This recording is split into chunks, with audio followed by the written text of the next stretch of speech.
Welcome to another deep dive.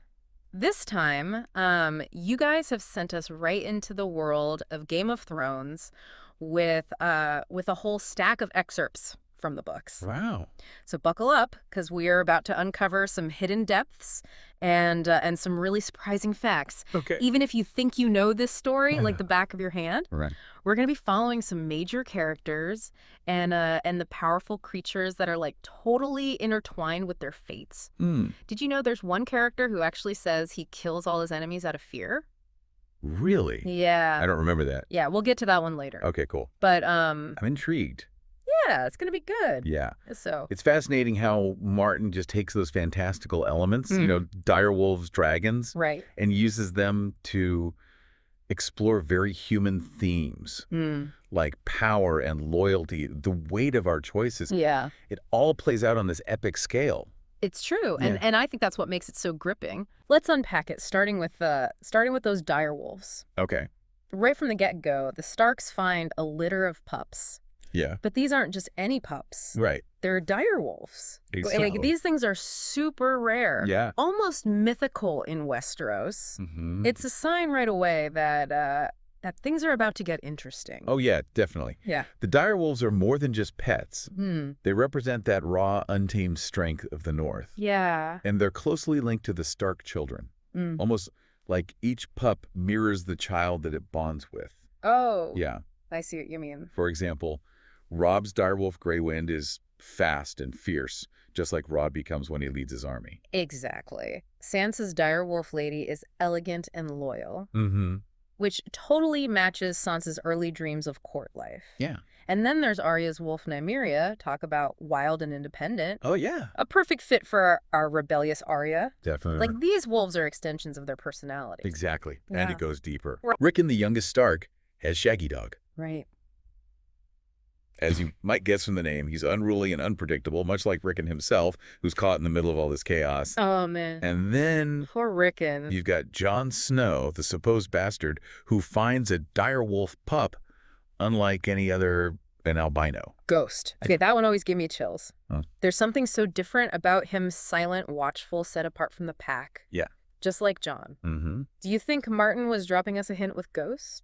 Oh, without a doubt. Yeah. The albino direwolf is a powerful symbol. Hmm. I mean, think about it. Albinism is rare. It's a genetic anomaly. Right. Just like Jon the albino direwolf doesn't quite belong. Mm. It suggests that there's more to Jon than meets the eye, Yeah. hinting at his hidden lineage and a destiny beyond Winterfell. Mind blown. Yeah. It's amazing how Martin weaves those details in right from the beginning. Yeah. Okay, so let's fly over to another creature that shakes things up. Dragons. Okay. We're switching focus now to Daenerys Targaryen, Right. the last survivor of a dynasty that was overthrown years ago. Dany's story begins with a gift. 3 fossilized dragon eggs. Hmm. They're described as being incredibly beautiful, each with unique colors and patterns, Right. as if hinting at the power within them. Yeah. Remember, at this point, dragons were thought to be extinct. Right. Gone. These eggs were just curiosities. Yeah. Relics from a long-gone era. Uh-huh. Dragons were nothing more than stories told around campfires. Yeah. Until that Dany, in a moment of complete grief, puts the eggs on her husband Khal Drogo's funeral pyre. Oh, wow. And then bam. Yeah. One of the most iconic scenes in the entire series. Right. Daenerys walks into the Inferno and emerges unharmed with 3 newly hatched dragons clinging to her. It's incredible. Talk about a visual metaphor. Wow. Chills. Wow. It's such a powerful moment. It's about her transformation, rebirth, and the return of dragons into the world. Hmm. What do you think this means for Westeros? I mean, these creatures are forces of nature. It's a seismic shift in the balance of power. Right. Dragons were absent for centuries, so their return signals a new era. Yeah. And Daenerys, with her dragons, becomes the potential catalyst for massive change. Hmm. She represents a force unlike anything Westeros has seen in generations. Okay, let's come back down to Earth for a minute. Right. And into the world of humans. Okay. You also send us some excerpts about the Lannisters. Mm-hmm. And let's just say there's some shady business going on, Yeah. starting with the attempted assassination of Bran Stark. Yeah, that's a big one. Oh my gosh. The struggle for power in Westeros is just rife with intrigue and betrayal. Yeah. It's hard to know who to trust. You know, as so many players operate in the shadows. Right. The attack on Bran is just the beginning. Yeah. It shows just how ruthless the Lannisters can be. And then it gets even more tangled. Yeah. Arya overhears a conversation, two men plotting against her father, Eddard Stark. Oh, yeah. She doesn't catch all the details, but something is definitely up. What did you make of this part? It throws us right into a web of hidden agendas. Yeah. We're left wondering, who are these men? Right. What's their motive? Exactly. And how deep does this conspiracy go? It's like a puzzle box with every piece revealing a new layer of deception. Ooh, that's good. Yeah. And on that note, Okay. let's talk about a trial by combat. Oh, yeah. Tyrion Lannister, who's accused of the crime we were just discussing, Right. demands a trial by combat to prove his innocence. Can you tell us about where this takes place and why it's important? It happens at the Eyrie. Okay. A castle, famous for its location, perched atop a mountain almost impossible to attack. Wow. This setting mirrors the precariousness of Tyrion's situation. Yeah. He's going up against a seasoned knight, Sir Vardis Egan. Right. His chances don't look so good. But Tyrion's got a secret weapon, brawn. Ah, yeah. He's a skilled sellsword who's more about exploiting weakness than brute force. Yeah. He basically wears down Sir Vardis with agility and cunning, and ultimately defeats him. Wow. It's quite a twist. This trial by combat really exposes the cracks in the system. Yeah. It's not always about who's right or wrong. Right. It's about who has the better fighter on their side. Exactly. It makes you question what justice really means in Westeros. And what's interesting is that lots of people didn't see Bronn's victory as honorable. Yeah. You know, he wasn't fighting for some noble cause. He was in it for the gold. That's right. It kind of flips our expectation. Right. It challenges the traditional ideas about chivalry and heroism. Yeah. In Westeros, nothing is... Black and white motives are complex, and it's hard to clearly define heroes and villains. It's true. Yeah. So as all this unfolds, the Starks are dealing with their own set of trials. Catelyn Stark is desperate to save her daughters and warn her husband about the danger he's in. Okay. And she makes a decision that has huge repercussions. Oh. She encounters Walder Frey, Right. who controls the only crossing over the Twins, The twins. which is a strategically vital river junction. Frey is known for being fickle. Yeah. But to ensure safe passage, Catelyn strikes a deal with him. Okay. And here's where things take a turn for the worse. Right. The deal involves a future marriage between Robb Stark and one of Frey's daughters. Catelyn, in her desperation to reach her family, agrees to these terms. Right. But she doesn't fully grasp what she's getting into. It's a stark reminder that in this world, oaths and alliances are fragile. Oh, yeah. Survival often hinges on making those difficult choices. It's true. Catelyn's choice is a powerful example of the burdens of responsibility and the impossible decisions that leaders face during wartime. And meanwhile, Robb Stark, now leading his army south to rescue his father, captures a major prisoner, Jaime Lannister, Oh, wow. the Kingslayer himself. It's a huge win for Robb, but it also throws him a curveball. Yeah. It's a moral dilemma. Does he treat Jaime with the respect owed to a knight and highborn hostage? Or does he punish him for what he's done? It's a tough one.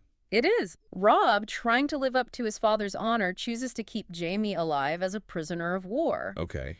But this decision will have massive ripple effects later on. Absolutely. Yeah. It sets off a chain reaction that will put Robb's leadership to the test Right. and strain the loyalty of his bannermen. It's true. It also pulls the Starks deeper into the web of intrigue that defines Westerosi politics. Oh, man. And that's just the beginning. And that's just the beginning. We've only scratched the surface here. You've got magic betrayal and a whole cast of fascinating characters to explore. Definitely. But before we move on, let's take a breath. Okay. We've covered a lot of ground already. We have. So, If we step back and look at the bigger picture, Martin's masterfully setting the stage for a world on the brink of chaos. yeah. Alliances are crumbling, powers are up for grabs, and ancient forces are awakening. Oh, my God. It's a recipe for disaster. We're just getting started. I know. I can't wait to dive into more. Okay, so we've talked about direwolves and dragons and how they represent these powerful forces in Westeros. Yeah. But there's another element at play here. Magic. And it's not just about fire-breathing beasts, you know? Right. What's interesting to me is how magic seems to be this forgotten force, Yeah. yet it has such an undeniable impact on the story. That's a great point. Yeah. It's like magic has been dormant for so long that people have become complacent, almost forgetting its true power. Right. But it's definitely there lurking beneath the surface, Right. and this raises an important question. Okay. How does belief shape our actions when confronted with the unknown? Ooh. Martin explores this through the contrasting influences of magic and religion in Westeros. Right. You've got those who practice magic directly, like Mary Doer, Yes. the Lazarine god's wife who Daenerys turns to when Khal Drogo falls ill. What kind of magic does she use? Mir Mazdur practices blood magic. Yeah. It's an ancient and powerful form of sorcery, but it's also incredibly dangerous, as we see when her ritual to heal Drogo goes horribly wrong. Oh, yeah. Instead of being cured, Drogo is left in a vegetative state, and Daenerys loses her unborn child. It's such a heartbreaking moment for Daenerys. Yeah. She loses her husband, her child, and her dreams of a future with the Dothraki. It's devastating. It's all gone in an instant. This scene is both tragic and terrifying. Yeah. It underscores just how unpredictable and volatile magic can be. Right. Miri Mazdur's ritual backfires spectacularly, showing us the potential for both good and evil inherent in magic. It forces us to consider the ethics of using such power even when the intentions are good. It definitely makes you think. Yeah. On the other hand, we have Melisandre, the Red Priestess, who serves the Lord of Light. Right. She's this enigmatic figure who seems to wield her faith as a weapon, influencing those around her. Melisandre becomes an advisor to Stannis Baratheon, Robert's younger brother, who believes he is the rightful heir to the Iron Throne. She uses her knowledge of prophecies and her ability to perform what appear to be miracles to gain Stannis' trust and sway his decisions. I find it fascinating how Martin presents these two women, Miri Mazdur and Melisandre, both wielding extraordinary power. It's true. One through ancient blood magic, the other through fervent religious belief. What do you make of that juxtaposition? It's brilliant. Their contrasting approaches really make us question the nature of power itself. Is it something we possess intrinsically, or is it something bestowed upon us by sources beyond our control? Right. Whether it's gods or magic. Yeah. It blurs the lines between faith and sorcery. So while we're pondering that, Okay. let's bring it back to the human element. Oh. And how characters navigate a world where treachery lurks around every corner. Yeah. The Starks, known for their honor and sense of justice, seem to get betrayed left and right. It's almost like their unwavering belief and honor makes them vulnerable. They cling to these ideals that don't always hold up in a world as cutthroat as Westeros. Yeah. They're playing the Game of Thrones with a different set of rules. A classic case is Robb Stark. Yeah. He tries to rule with honor and justice, Right. but it ultimately leads to his downfall. His story is a tragedy, for sure. Yeah. But it also makes you think, are those ideals sustainable in a world ruled by pragmatism and self-interest? Right. Is it even possible to be a good leader without making compromises? Those are questions that resonate far beyond the pages of Game of Thrones. They do. It's something we grapple with in our own lives, even if the stakes aren't quite as high. That's true. Then you've got Daenerys Targaryen, who goes from being a pawn in her brother's game Yeah. to becoming a powerful leader in her own right. She learns to wield power, command respect, and inspire loyalty. Right. But it doesn't come easy. Exactly. Daenerys' journey is full of challenges and setbacks. Right. She makes mistakes, she faces opposition, and she has to deal with the burden of her own ambitions. Yeah. And as her dragons grow, so do the consequences of her actions. That's a powerful reminder that leadership isn't just about having power. It's not. It's about understanding the responsibility that comes with it, the impact your choices have on everyone around you. Yeah. It's heavy stuff. And it's about realizing that even with the best of intentions, there can be unintended consequences. That's true. There's always a price to pay, a trade-off for every victory. Let's go back to the Starks for a minute. Okay. We were talking about their vulnerability. Yeah. Remember the deal Catelyn made with Walder Frey to secure safe passage for Robb's army? Yes. And how could we forget what followed the Red Wedding? Oh my God. Catelyn attends a wedding feast hosted by Walder Frey, believing their earlier agreement guaranteed their safety. Right. And then bam. It all goes horribly wrong. It does. Walder Frey, nursing a grudge over perceived slights, unleashes the most brutal betrayal imaginable. That's awful. It's a massacre. Robb Catelyn, many of their bannermen, slaughtered in cold blood. It's a scene that left readers and viewers reeling. I know. It shatters the illusion that honor and oaths have any real power in this world. Right. It's a visceral reminder of the ruthlessness at the heart of the Game of Thrones. The Red Wedding is a pivotal moment in the story. Yeah. It's like a wake-up call, a bloody reminder that in this game you either win or you die. There's no middle ground. It's a game with consequences that extend beyond individual characters. The Red Wedding highlights the precariousness of guest right and the importance of hospitality in Westerosi society. Yeah. Violating these sacred traditions can lead to all-out war and unimaginable bloodshed. It's like Martin saying, don't get too comfortable. Right. Anything can happen. Yeah. So what does all this mean for our listener? What are the Yeah. key takeaways here? It means that the world of Westeros is a complex and unforgiving place. Yeah. It's a world where characters are constantly tested, Right. their beliefs and values challenged at every turn. It's a world where even the most powerful creatures, direwolves, dragons, kings, and queens, Right. can be brought down in an instant. And remember that character we mentioned at the beginning? Oh, yeah. The one who kills all his enemies out of fear? Ah, yes. Tyrion Lannister. Yes. The dwarf. The outcast. The one who relies on his wit and intelligence to survive. Exactly. He understands the dangers of this world better than most. He does. And he knows that sometimes the only way to truly protect yourself is to eliminate your enemies before they can eliminate you. It's a chilling thought, Yeah. but it reflects the harsh realities of Westeros. Right. This constant struggle for power, this battle for survival. Yeah. It pits everyone against each other. And in that struggle, the line between hero and villain gets blurry. It does. Characters are forced to make choices that defy simple categorization. Right. Choices that change them forever. That's what makes it so captivating. Yeah. It's a world that forces us to confront uncomfortable truths about ourselves and the choices we might make in similar circumstances. Yeah, it's like we're right there with them, feeling the weight of those choices. It is. We've talked about the human element, the magic, the betrayals, Right. but there's something else going on here, a bigger picture. Yeah, it's almost as if Martin is weaving a tapestry, Oh. using each character, each house, each ambition as a thread. They're all interconnected, pulling against each other, Yeah. creating this incredibly rich and complex world. And right at the center of it all is the question of leadership. Yeah. What does it take to be a good leader Right. in a world like Westeros? Exactly. Is it strength, honor, cunning? That's the question, isn't it? It is. We see different characters wrestling with this very question. Right. Take Robb Stark, for example. Yeah. He tries to lead with honor and justice, Right. but it ultimately leads to his downfall. His story is a tragedy, for sure, but it also makes you think, are those ideals sustainable? Right. In a world ruled by pragmatism and self-interest? Exactly. Is it even possible to be a good leader without making compromises? Tough questions. Yeah. Those are questions that resonate far beyond the pages of Game of Thrones. So true.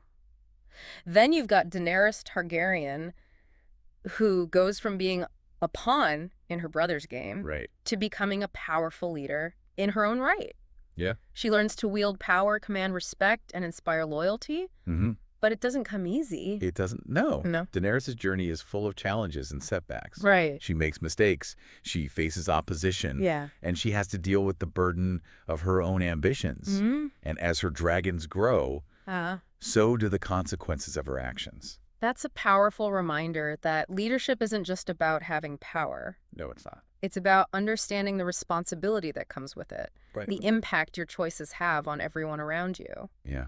It's a lot to think about. It's heavy stuff. It is. Okay, so we've explored how these characters deal with power, but Yeah. what about you? If you were dropped right into Westeros, Okay. facing these choices, what would you do? Oh, wow. What kind of leader would you be? That's a question worth pondering. Yeah. Would you prioritize honor and justice like the Starks, Right. even if it meant putting yourself at risk? Or would you adopt a more pragmatic approach like Tyrion? Yeah.